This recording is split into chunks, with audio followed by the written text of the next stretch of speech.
آپ پر قبر نے تنگی کی ہے یا کشادگی؟ اے بابا جان، کسی میت کو جنت کا کفن پہنا دیا جاتا ہے اور کسی کے کفن کو جہنم کے کفن سے تبدیل کر دیا جاتا ہے۔ آپ کا کفن آگ سے بدلا گیا یا جنتی کفن سے؟ اے بابا جان، کل میں جب آپ کو پکارتی تھی تو مجھے جواب دیتے تھے۔ آج میں کتنی بد نصیب ہوں کہ قبر کے سرانے کھڑی ہو کر پکار رہی ہوں، مگر آپ کے جواب کی آواز سنائی نہیں دیتی۔ حضرت سیدنا حسن بصری کی یہ باتیں سن کر وہ مدنی منی عرض گزار ہوئی، اے میرے سردار، آپ کے نصیحت آموز کلمات نے مجھے خواب غفلت سے بیدار کر دیا۔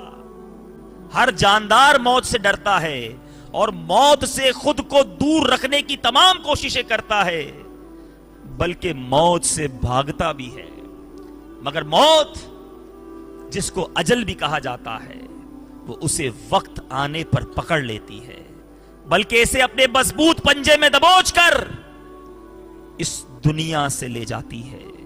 قرآن مجید فرقان حمید میں سورہ جمعہ آیت نمبر 8 میں ارشاد ہوتا ہے، ترجمہ کنز الایمان، تم فرماؤ وہ موت جس سے تم بھاگتے ہو وہ تو ضرور تمہیں ملنی ہے۔ ایک اور جگہ سورہ نساء آیت نمبر 28 میں ارشاد ہوتا ہے، ترجمہ کنز الایمان، تم جہاں کہیں ہو موت تمہیں آ لے گی اگرچہ مضبوط قلعوں میں ہو۔ کوئی گل باقی رہے گا نہ چمن رہ جائے گا، کوئی گل باقی رہے گا نہ چمن رہ جائے گا، پر رسول اللہ کا دین حسن رہ جائے گا۔ ہم سفیروں باغ میں ہے کوئی دم کا چہچہا، بلبلیں اڑ جائیں گی سونا چمن رہ جائے گا۔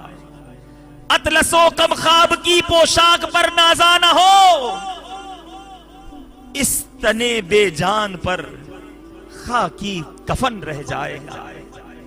اے میرے پیارے اور محترم اسلامی بھائیوں، قرآن پاک کی یہ آیات پکار پکار کر ہمیں کہہ رہی ہیں کہ کہیں بھی چلے جائیے، کہیں بھی چھپ جائیے، اپنی زندگی کا کوئی بھی لائف سٹائل بنا لیجئے، ایک ریالٹی ایسی ہے، ایک حقیقت ایسی ہے جو آ کر رہنی ہے اور اس کا وقت مقرر ہے، پرٹیکولر ٹائم پر ہی موت آئے گی۔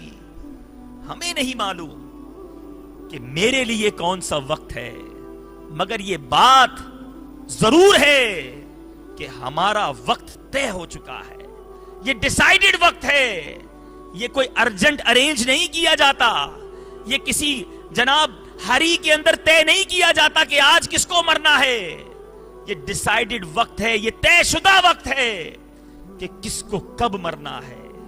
قرآن مجید فرقان حمید سورہ اعراف آیت نمبر 12 میں ارشاد ہوتا ہے، جس کا ترجمہ ہے، اور ہر گروہ کا ایک وعدہ ہے، تو جب ان کا وعدہ آئے گا ایک گھڑی نہ پیچھے ہو نہ آگے، ایک گھڑی ایک لمحہ آگے پیچھے نہیں ہوگا۔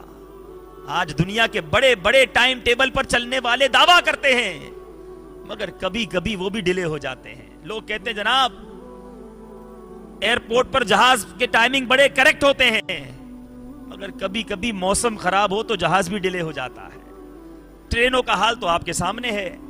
میں یہ سمجھتا ہوں کہ اگر پوری دنیا کے اندر لوگ کہتے ہیں کہ غیر مسلموں نے بڑی ترقی کر لی، بڑی ٹائم ٹیبل کے پابند ہیں، الحمدللہ آج بھی مسلمانوں کا ایک شعبہ ایسا ہے جو دنیا میں کہیں بھی ہو، صبح ہو یا شام، سردی ہو یا گرمی، اللہ سلامت رکھے اذان دینے والوں کو، اللہ سلامت رکھے مسجدوں کے اماموں کو۔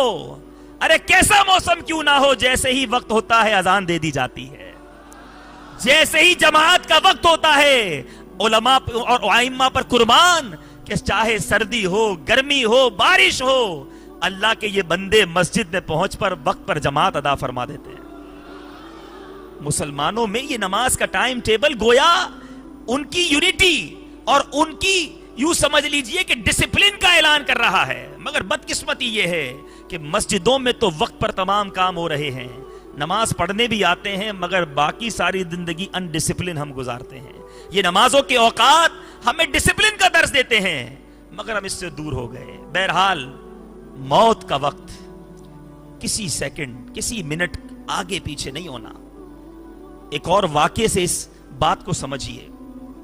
ابن ابی شیبہ نے مصنف میں حضرت خیثمہ بن عبد الرحمن رضی اللہ تعالیٰ عنہ سے روایت کیا کہ ایک مرتبہ حضرت سیدنا ملک الموت علیہ السلام سیدنا حضرت سلیمان علیہ نبینا علیہ الصلوۃ والسلام کی بارگاہ میں آئے اور آپ کے ساتھیوں میں سے ایک شخص کو گھور کر دیکھنے لگے.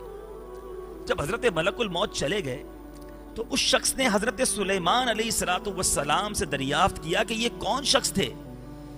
آپ نے فرمایا کہ یہ ملک الموت حضرت عزرائیل علیہ السلام تھے. اس شخص نے عرض کی سرکار ایسا معلوم ہوتا ہے یہ میری روح نکالنے آئے ہیں. آپ نے فرمایا پھر تمہارا کیا ارادہ ہے؟ انہوں نے عرض کی آپ ہواؤں کو حکم دیں کہ وہ مجھے سرزمین ہند پہنچا دے. موت سے بھاگنا چاہا اس شخص نے. آپ نے حضرت سلیمان وہ ہیں کہ جن کی ہواؤں پر حکومت تھی. آپ نے ہواؤں کو حکم دیا تو اس شخص کو ہواؤں نے آن کی آن میں ہند پہنچا دیا.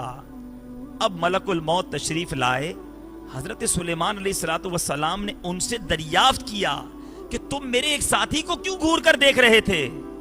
انہوں نے کہا حضرت میں اس بات پر تعجب کر رہا تھا کہ مجھے تو حکم دیا گیا ہے کہ اس شخص کی روح اس وقت میں نے قبض کرنی ہے اور یہ شخص اس وقت ہند میں ہوگا, مگر یہ شخص آپ کے پاس بیٹھا ہے. میں حیران ہوں, مگر آپ کی دعا سے, اس شخص کی آرزو سے آپ نے اسے ہند پہنچایا اور ملک الموت نے اس کی روح پرٹیکولر ٹائم پر, پرٹیکولر پلیس پر, معینہ وقت پر, معینہ جگہ پر قبض فرما لی.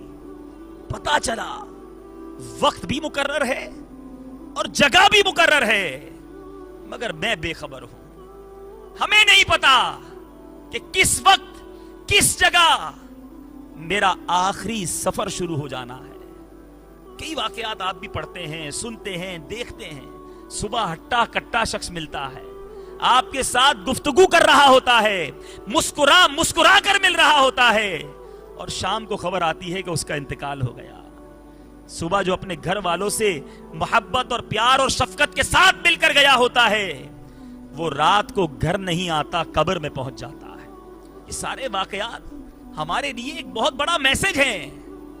کتنی پلاننگ کرنی ہے کر لیجئے, جتنے ارادے بنانے ہیں بنا لیجئے. 5 سال بعد یہ کروں گا, اگلے 10 سال میں میرا یہ پلان ہے, جناب میری فیوچر کی پلاننگ یہ ہے, یہ تعلیم حاصل کر لوں اس کے بعد میں نے یہ جاب اپلائی کرنی ہے, پرٹیکولر کورس کر لوں اس کے بعد میں نے جناب اس شعبے کے اندر اپنا نام کمانا ہے. ابھی تو شادی نہیں ہوئی, شادی ہو جائے گی, اس کے بعد زندگی کے مزے اڑاؤں گا.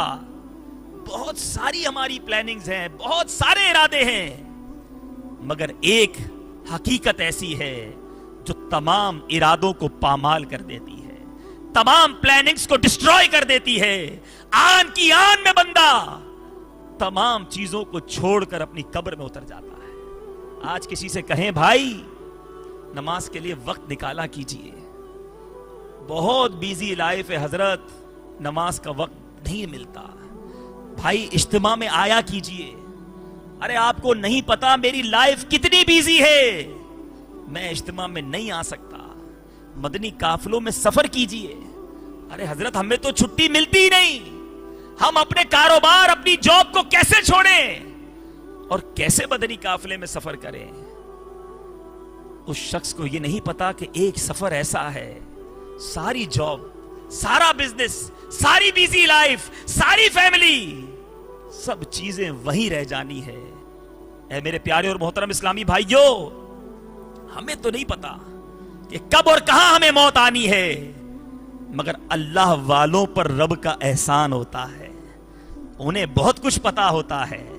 اور آقا و مولا سیدی محمد الرسول اللہ صلی اللہ تعالی علیہ وسلم کے علم غیب کی تو کیا شان ہے کہ میرے آقا نے جنگ بدر کے دن زمین پر نشان لگا لگا کر بتایا کہ اس جگہ فلاں غیر مسلم کی موت ہوگی. یہ ہے میرے آقا کا کمال, یہ ہے مصطفیٰ کریم کا علم غیب, امام عشق و محبت, مجدد دین و ملت, پروانہ شمع رسالت, میرے آقا نعمت امام احمد رضا خان علی رحمت الرحمان کیا خوب لکھتے ہیں, آقا اور کوئی غیب کیا, تم سے نہا ہو بھلا, اور کوئی غیب کیا, تم سے نہا ہو بھلا, جب نہ خدا ہی چھپا, تم پہ کروڑوں درود. اے میرے پیارے اور محترم اسلامی بھائیوں, اب سوال یہ پیدا ہوتا ہے کہ جب موت برحق ہے, آنی ہے, ایکسپیکٹڈ نہیں ہے, کنفرم ہے, پھر انسان موت سے ڈرتا کیوں ہے, کیوں خوفزدہ ہوتا ہے جب پتہ ہے آنی ہے؟ تو علماء بڑی پیاری بحث کرتے ہیں کہ جو شخص دنیاوی لذتوں میں منہمک ہوتا ہے, عیش کوشیوں میں منہمک ہوتا ہے, دنیا بھر کے تمام لذتوں میں وہ منہمک ہو جاتا ہے, اس کا عالی شان جب مکان بن جاتا ہے, دولت جمع کر لیتا ہے, لگزری آرام و آسائش والی زندگی گزارتا ہے, پھر اسے یہ ڈر لگتا ہے کہ یہ ساری چیزیں مجھ سے چھوٹ جائیں گی, یہ میری فیملی, میرے بچے, میری دنیا بھر کی جو عیاشیاں ہیں یہ سب ختم ہو جائیں گی, اور یہ سب چھوڑ کر اندھیری قبر میں کیسے جاؤں گا, اکیلا ہو جاؤں گا. اس لیے وہ شخص جب بھی موت کا لفظ سنتا ہے اس کے رونگٹے کھڑے ہو جاتے ہیں, وہ کانپنے لگ جاتا ہے, وہ کہتا ہے اس کی بات نہیں کرو, قبرستان کا تذکرہ نہ کرو. ارے بھائی کوئی اور بات کیجئے, یہ کیا آپ نے قبرستان کی باتیں اور موت کی باتیں کرنی شروع کر دی ہیں؟ حالانکہ باتیں نہیں, قبر میں جانا پڑے گا. آج جس کی بات سے ڈرتے ہو کل اسی قبر میں اکیلے جانا پڑے گا. آج جس قبرستان کا تذکرہ سننے سے خوف آتا ہے اسی قبرستان کا مکین ہمیں بننا پڑے گا. تو جہاں سفر کرنا ہے, جہاں قیام کرنا ہے, وہاں کا ذکر کیوں نہ کیا جائے, وہاں کی بات کیوں نہ کی جائے. ارے جس دنیا میں 50 60 70 سال رہ لو گے وہاں کی تو زندگی بھر باتیں کرتے رہو, اور جس قبر میں سینکڑوں ہزاروں سال رہنا, کہتے نہیں بھائی قبر کی بات نہ کیا کرے ہمارے سامنے, ڈر لگتا ہے ہمیں. تو علماء نے بتایا کہ اس لیے ڈر لگتا ہے, اور جو مومن ہوتا ہے, سرکار علیہ الصلوۃ والسلام کا عاشق ہوتا ہے, میرے آقا فرماتے ہیں, حدیث پاک میں آتا ہے, موت مومن کا تحفہ ہے, موت مومن کا پھول ہے. میرے پیارے اور محترم اسلامی بھائیوں, یہ تو بڑا عجیب بات ہو گئی. آج تک تو موت سے ڈرتے رہے, مدینے والے مصطفیٰ صلی اللہ تعالی علیہ وسلم فرماتے ہیں کہ موت مومن کے لیے تحفہ ہے. اب مزید اس کو ڈیفائن کرتے ہوئے, مزید اس کو ایکسپلین کرتے ہوئے, سرکار عالی وقار شفیع روز شمار جناب احمد مختار صلی اللہ تعالی علیہ وسلم نے حضرت ابو ذر غفاری رضی اللہ تعالیٰ عنہ سے ارشاد فرمایا, اے ابو ذر, دنیا مومن کے لیے قید خانہ ہے اور قبر امن کی جگہ ہے, اور جنت اس کا ٹھکانہ ہے. اے ابو ذر, دنیا کافر کی جنت ہے, قبر اس کا عذاب ہے, اور جہنم اس کا ٹھکانہ ہے. ارے جس کے لیے قبر امن ہو وہ پھر قبر کی بات سنتے میں کیوں گھبرائے؟ موت جس کے لیے تحفہ ہو وہ موت کے تذکرے سے کیوں ڈرے؟ مسئلہ یہ ہے کہ قبر کی تیاری نہیں کی ہے, موت کا سامان نہیں کیا ہے. دنیا میں اتنے مستغرق ہو چکے ہیں کہ اب دنیا چھوڑنے کا جی نہیں چاہتا. حالانکہ سرکار علیہ الصلوۃ والسلام کی دعا کیا تھی سنیے. کیا ہم کبھی یہ دعا کرتے ہیں؟ موت سے ڈر بھی لگتا ہے اور بعض اوقات موت سے نفرت ہو جاتی ہے. مدینے والے مصطفیٰ صلی اللہ تعالی علیہ وسلم نے دعا فرمائی کہ اے اللہ, جو لوگ مجھے رسول جانتے ہیں ان کے دل میں موت کی محبت ڈال دے. آئیے ہم بھی دعا کرتے ہیں, اللہ تعالیٰ ہمارے دلوں میں بھی اپنی موت کی محبت ڈال دے. اب تھوڑی سی بات عشق کی کر لیتے ہیں کہ موت کی محبت کیوں نہ ہو, مرنے کی تمنا کیوں نہ ہو. آئیے عاشقوں کے امام سے پوچھتے ہیں, مجدد دین و ملت سے پوچھتے ہیں, آپ بتائیے کہ موت کی تمنا کیوں کی جائے, موت سے پیار کیوں کیا جائے. اعلی حضرت لکھتے ہیں, جان تو جائے گی پر قیامت یہ ہے, جان تو جاتے ہی جائے گی، پر قیامت یہ ہے کہ یہاں مرنے پہ ٹھہرا ہے نظارہ تیرا۔ ارے عاشق تو جیتا اس انتظار میں ہے کہ جس آقا پر زندگی بھر درود پڑھا ہے، مرنے کے بعد قبر میں ان کا دیدار کروایا جائے گا۔ قبر میں سرکار آئیں تو میں قدموں پر گروں، گر فرشتے بھی اٹھائیں تو میں ان سے یوں کہوں، اب تو پائے ناز سے میں اے فرشتوں کیوں اٹھوں۔ ارے مر کے پہنچا ہوں یہاں اس دلربا کے واسطے، مر کے پہنچا ہوں یہاں اس دلربا کے واسطے۔ اے میرے پیارے اور محترم اسلامی بھائیوں، اعلیٰ حضرت کتنی پیاری ہمیں تلقین کر رہے ہیں، جان دے دو وعدہ دیدار پر۔ ارے دے دو جان، کس لیے کہ قبر میں دیدار کا وعدہ ہے۔ جان دے دو وعدہ دیدار پر، نقد اپنا دام ہو ہی جائے گا۔ اے رضا ہر کام کا ایک وقت ہے، اے رضا ہر کام کا ایک وقت ہے، دل کو بھی آرام ہو ہی جائے گا۔ تو اے میرے پیارے اور محترم اسلامی بھائیوں، تو پتا چلا موت مومن کے لیے تحفہ ہے، اور موت کا ذکر بھی کرنا چاہیے، موت کی یاد بھی کرتے رہنا چاہیے۔ مدینے والے مصطفیٰ صلی اللہ تعالی علیہ وسلم نے ارشاد فرمایا، اے انسان، بخاری شریف اور مشکات شریف میں حدیث موجود ہے، میرے آقا فرماتے ہیں، اے انسان، جب تو شام کرے تو صبح کا انتظار مت کر، اور جب صبح کرے تو شام کا انتظار مت کر۔ تو اے میرے پیارے اسلامی بھائیوں، موت کا تذکرہ بری بات نہیں، بلکہ موت کو یاد رکھنا یہ مومن کا شیوا ہے، یہ اسلام کی تعلیم ہے، اور اپنے سفر کی تیاری کرتے رہنا چاہیے۔ اسی طرح میرے پیارے اور محترم اسلامی بھائیوں، میرے آقا مدینے والے مصطفیٰ صلی اللہ تعالی علیہ وسلم فرماتے ہیں، الموت کفارۃ لکل مسلم، یعنی موت کفارہ گناہ ہے ہر مسلمان کے لیے۔ اب جو نیکوکار ہے، عبادت گزار ہے، اس کے لیے تو موت تحفہ بن گئی، مگر جو گناہگار ہے، جسے زندگی گناہوں میں گزاری ہے، ساری زندگی رب کو ناراض کرنے میں گزاری، وہ تو موت سے ڈرتا ہے۔ ایسے اعمال کر لیجئے کہ مرنے کا انتظار ہونے لگ جائے، ایسی نیکیاں کر لیجئے کہ قبر میں جانے کی تمنا ہونے لگ جائے، کہ جلدی قبر میں جاؤں تو آقا کے دیدار کے جام سے مشرف ہو جاؤں۔ دنیا میں تھک گیا ہوں، دنیا میں بہت لوگوں کے تانے سن لیے، سنتوں پر عمل کرتا ہوں تو دنیا والے ستاتے ہیں، ارے قبر میں جاؤں تو نم کا نومت العروس کا مزدہ سن لوں، کہ سو جا جیسے دلہن سوتی ہے۔ ایسے نیک لوگوں کی قبر میں جنت کی کھڑکی کھلوا دی جائے گی۔ آج اگر دنیا میں بڑا گھر نہیں ہے، کشادہ بیڈ روم نہیں ہے، رزق حلال کمانے کی وجہ سے سادہ زندگی گزارنی پڑ رہی ہے، اگر نیکوکار ہے تو وہ خوش ہے، کوئی بات نہیں، دنیا میں سادہ زندگی گزار لوں گا، میری قبر تو جنت کا باغ بن جائے گی۔ وہ قبر کا انتظار کیوں نہ کرے، وہ موت کی تمنا کیوں نہ کرے۔ مگر اگر ہم جیسا گناہگار ہو، جو دنیا کی ان آسائشوں میں غرق ہو چکا ہو، صبح سے لے کر شام تک جس کے گناہوں کا بیٹر رکتا نہ ہو، وہ تو قبر کے نام سے ہی گھبرا جائے گا۔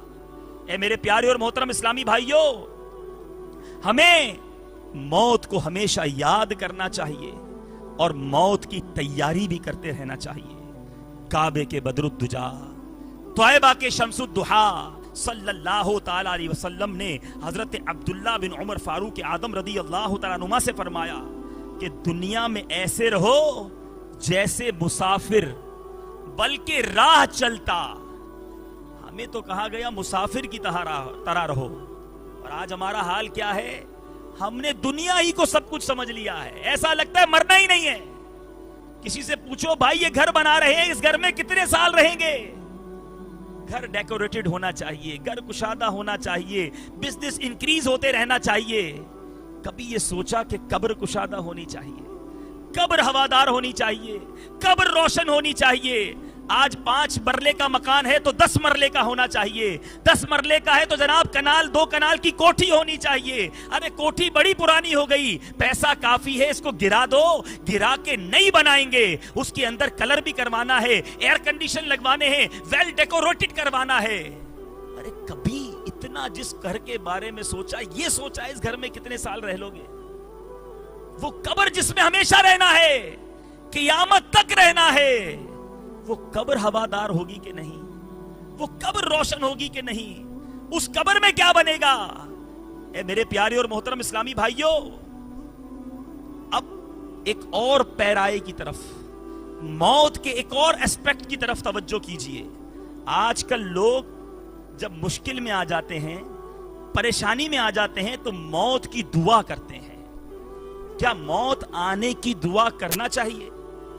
حضرت انس رضی اللہ تعالیٰ عنہ سے مروی ہے، مصطفیٰ جان رحمت، شمع بزم ہدایت، نوشہ بزم جنت، بے کرے جود و سخاوت، منبع علم و حکمت، صلی اللہ تعالیٰ علیہ وسلم نے فرمایا، تم میں سے کوئی شخص مصیبت پہنچنے کی وجہ سے موت کی تمنا ہرگز نہ کرے۔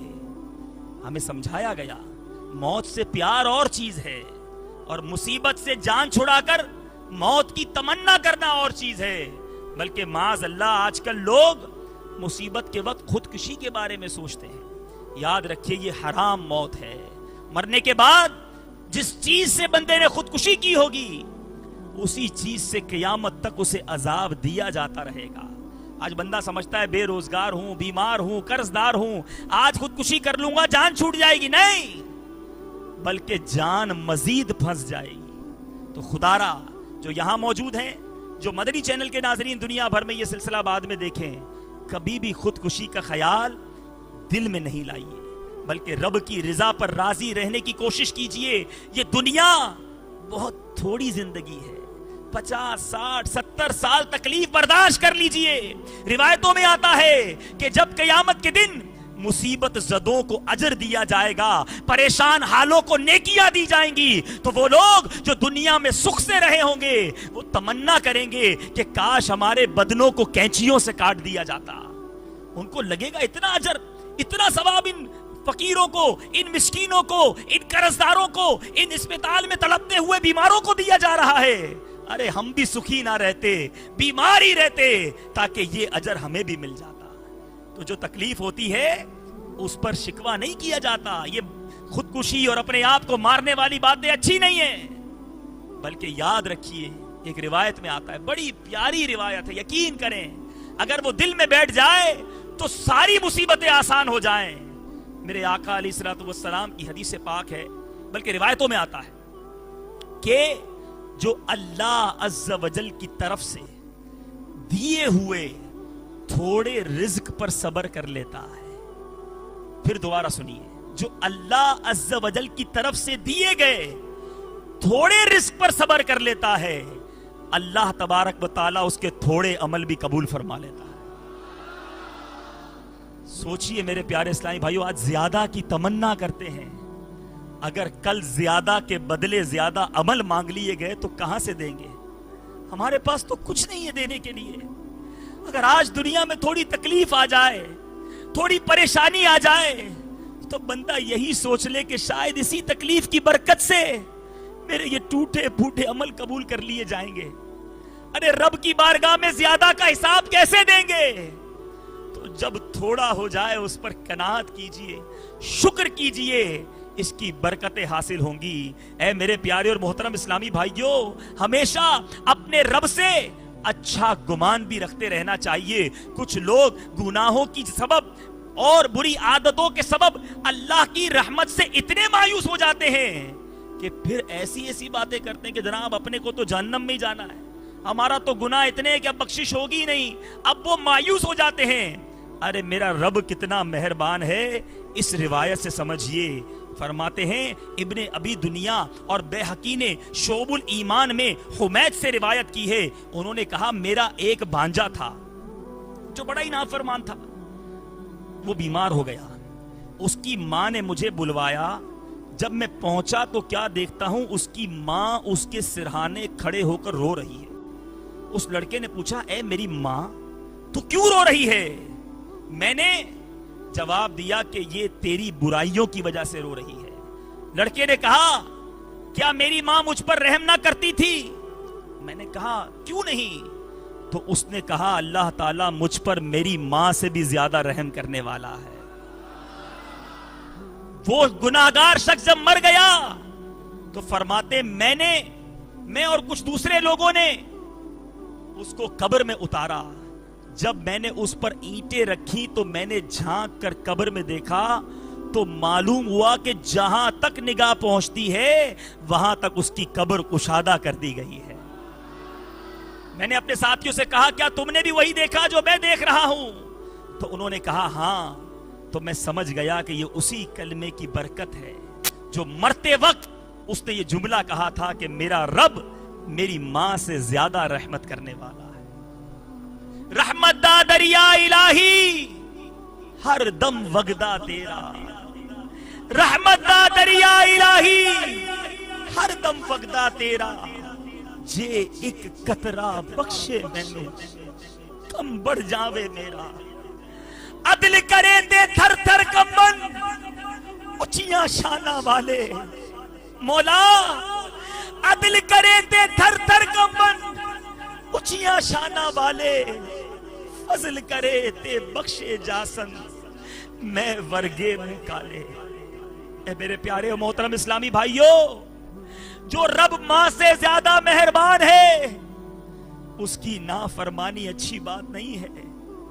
جو اپنے بندوں پر مہربان ہے اسے ناراض کرنا اچھی بات نہیں۔ کیا آپ نہیں چاہتے کہ ہمیں اچھی موت ملے، اچھا خاتمہ ملے؟ یاد رکھیے میرے پیارے اور محترم اسلامی بھائیوں، روایتوں میں آتا ہے کہ بلکہ میرے آقا علیہ الصلوۃ والسلام فرماتے ہیں من مات علی شیء بعثہ اللہ تعالی، جو شخص جس حال پر مرے گا اسے اللہ تعالیٰ اسی حال میں اٹھائے گا۔ اب ایک بات طے ہو گئی، ہم نے بیان کے اندر یہ سمجھنے کی کوشش کی کہ وقت طے ہے، جگہ طے ہے، دن طے ہے، اور اب یہ بھی پتا چلا جو جس طرح جس حال میں مرا اسی حال میں اٹھایا جائے گا۔ اب گناہ کرتے وقت یہ خیال کیوں نہیں آتا کہ شراب پیتے پیتے مر گیا تو کیا منہ دکھاؤں گا؟ اسی طرح اٹھایا جانا ہے۔ سنیما گھر میں فلم دیکھتے دیکھتے مر گیا تو کیسے اٹھایا جاؤں گا؟ ایسا تو نہیں کہ کوئی فلم دیکھ رہا ہے تو اس وقت موت نہیں آئے گی۔ موت کا تو وقت معین ہے، طے ہے، ہمیں نہیں پتا۔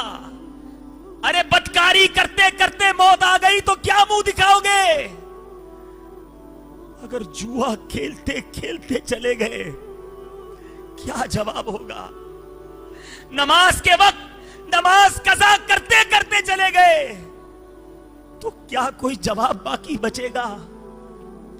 معاذ اللہ، جھوٹ بولتے ہوئے، گالیاں نکالتے ہوئے، فحش کلامی کرتے ہوئے، اپنے ماں باپ کے سامنے جواب دیتے ہوئے، اپنی ماں کا دل دکھاتے ہوئے، اپنے باپ کو گالی نکالتے ہوئے دنیا سے چلے گئے، کوئی جواب باقی بچے گا؟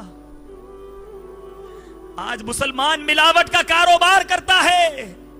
ارے اپنے مال میں، اپنے دودھ میں، اپنے اناج میں، اپنے کاروبار میں جو ملاوٹیں کرتے ہیں، ارے وہ ملاوٹ کرتے کرتے دنیا سے چلے گئے، کیا منہ دکھائیں گے؟ حدیث پاک دوبارہ سنیے، جو جس حال پر مرے گا اسے اللہ تعالیٰ اسی حال میں اٹھائے گا۔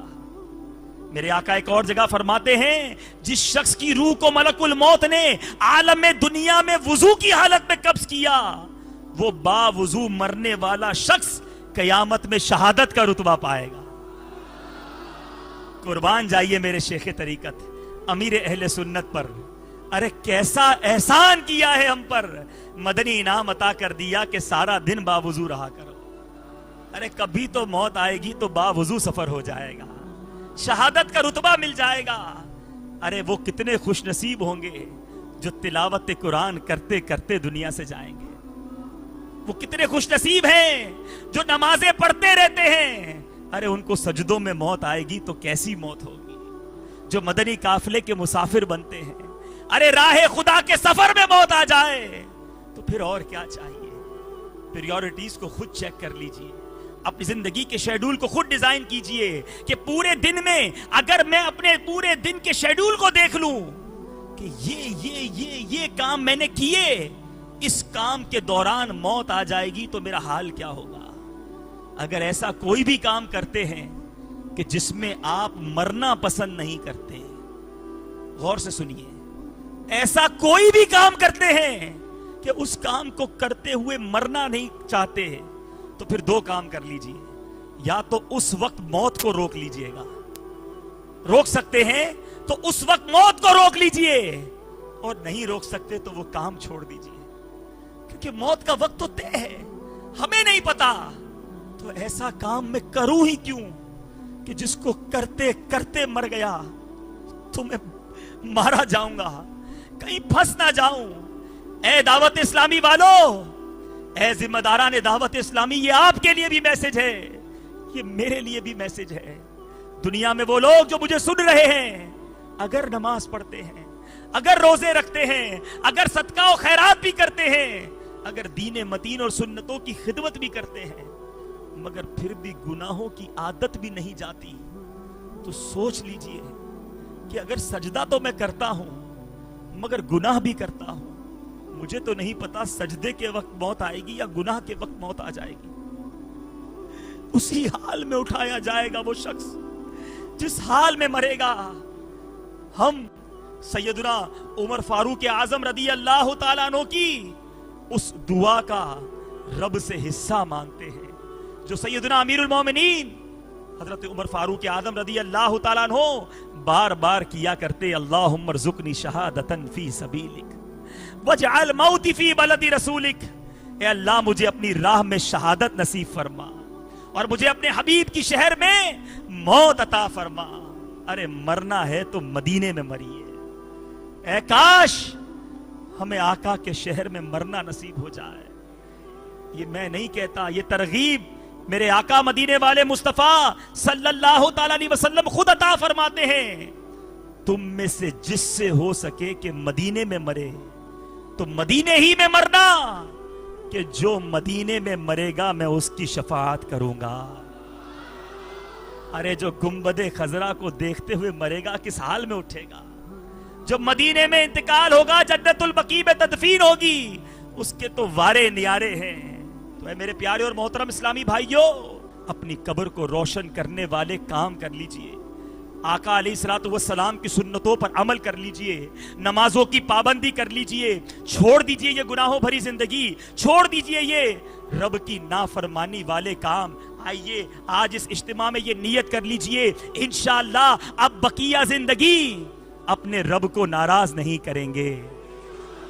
5 وقت با جماعت نماز پڑھتے رہیں گے, گانے باجے فلمیں ڈرامے نہیں سنیں گے, اپنے ماں باپ کو نہیں ستائیں گے, سرکار کی سنتوں پر عمل کریں گے, سر پر امامے کا تاج سجائیں گے, چہرے پر انشاءاللہ آقا کی پیاری پیاری سنت داڑھی سجائیں گے, اور ان تمام باتوں پر استقامت حاصل کرنے کے لیے دعوت اسلامی کے مدنی قافلوں میں ہر مہینے 3 دن سفر کریں گے, اور انشاءاللہ ہر جمعرات پابندی کے ساتھ دعوت اسلامی کے سنتوں بھرے اجتماع میں شرکت کریں گے. میرے پیارے اور محترم اسلامی بھائیوں, یہی وہ ماحول ہے جو ہمیں اس راہ پر لے جا رہا ہے جو ہمیں موت کی تیاری کرواتا ہے, جو قبر کو روشن بنانے والے اعمال کی طرف لے جاتا ہے. اس ماحول کو جوائن کیجئے, چاہے یہاں تاجر موجود ہوں, چاہے نوکر موجود ہوں, چاہے دنیا کے کسی بھی شعبے سے تعلق رکھنے والے اسلامی بھائی ہوں, آپ جس بھی فیلڈ میں ہوں اس فیلڈ میں اس پیغام کو لے کر چلیے. میں تو گناہگار, میں تو سیاہ کار, میرے اعمال کا پتہ نہیں ہے, مگر نیت یہ رکھیے کسی ایک کو نمازی بنا دیا, کسی ایک کو سنتوں کا پابند بنا دیا, کسی کو اجتماع میں لایا, اس کی بگڑی بن گئی, وہ گناہوں کو چھوڑنے والا بن گیا. کیا معلوم میرا رحمان رب اس کے اعمال کے صدقے میری مغفرت فرما دے. اللہ تبارک و تعالیٰ سے دعا ہے کہ مالک کریم ہمیں ایمان اور عافیت کے ساتھ مدینہ طیبہ میں موت عطا فرمائے، ہماری قبر کو جنت کے باغوں میں سے ایک باغ بنائے۔